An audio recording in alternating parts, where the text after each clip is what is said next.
Hi, I'm Jordan with Karcher. This video is to show you the features and benefits of the BD5050 20-inch auto scrubber.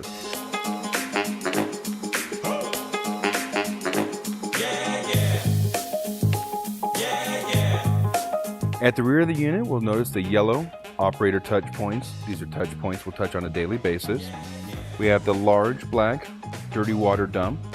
We can take that hose off, remove the yellow cap. We can then drain the recovery tank as well as rinse it and leave it open to air dry.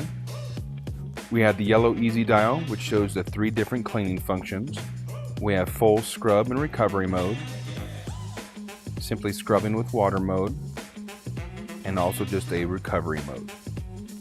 There's also the yellow portion of the yoke, which we will engage, and that will make the pad spin and distribute water to the floor. We have the yellow dial to determine how much water we will deposit for the task at hand. We have the silver T-bar, which is used to dislodge the pad or brush driver.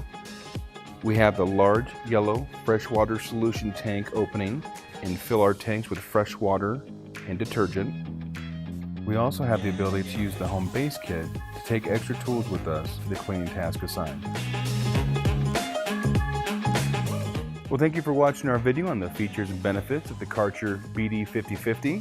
If you have any further questions, please contact your local area Karcher manager. And until next time, keep it clean.